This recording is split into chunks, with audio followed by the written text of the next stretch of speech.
नमस्कार विद्यार्थी मित्रांनो, आज आमचा विद्यार्थी आहे सागर, ज्याला तुम्ही बघितलाय प्रिव्हियस व्हिडिओमध्ये, फेमस व्हिडिओ झाला होता आमचा.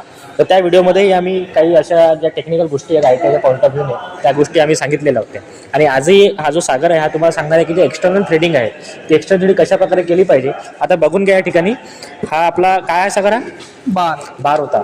आपण जे वापरतो बांधकामासाठी जे बार वापरतो तो बार आम्ही याला कट करून घेतला आणि त्याला वर काय होतं, याला खूप जास्त स्क्रॅच होतं. त्याला आम्ही काय केलं मग या ठिकाणी फिनिशिंग करून आता तुम्हाला सागर प्रॉपर गोष्ट सांगणार आहे आणि कुठले कुठले ऑपरेशन परफॉर्म केले. आणि हा जो आपल्याकडे या ठिकाणी डाय होल्डर आहेत, बॉक्स टॅप आहे त्याच्यामध्ये हँडल आहेत, त्या प्रॉपरली कशा प्रकारे याचा बॉक्सचा वापर करून कशा प्रकारे आपण या बॉक्सला ओपन करून दाखवणार आहे तुम्हाला. आणि त्यानंतर बघणार आहे सागर की याला कुठल्या प्रकारचा या ठिकाणी डाय लागतो, जेणेकरून तुमची जे आउटर मोस्ट थ्रेडिंग आहे किंवा आउटर थ्रेडिंग आहे ते कशा प्रकारे तुम्ही या ठिकाणी जे ऑपरेशन आहे ते कशा प्रकारे परफॉर्म करता. चल सागर सांग समजून कसं आहे. सर्वप्रथम 10 mm चा जो बार होता तो अगोदर कट करून घेतला 10 सेंटीमीटरचा. त्यानंतर त्याला क्रॅशेस जास्त प्रमाणात होती त्याच्यावर, तर त्याला क्लीन करण्यासाठी, सरफेस क्लीन करण्यासाठी बास्टर पाईलने घासून घेतले. आता एक्सटर्नल थ्रेडिंग काढण्यासाठी डाय स्टॉकचा उपयोग करतो.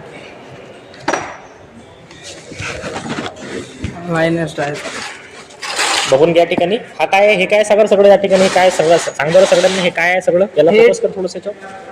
हे टॅप आहे. टॅप हा इंटरनल थ्रेडिंग साठी वापरतात आणि हे एक्सटर्नल थ्रेडिंग साठी अशा प्रकारे असतात.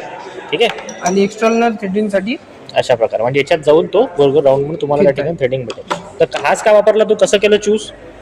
हा 10 mm चा आहे ना, त्यासाठी BLW चा हा बरोबर बसते. ठीक आहे. त्यासाठी म्हणजे अंदाजे घेतला, अंदाजे जो बसते तो. ठीक आहे, चालतं. तर आता याला काय करतोय आता तू? Oil lubricant. तर घर्षण जास्त प्रमाणात झालं नाही पाहिजे त्यासाठी. बरोबर, ठीक.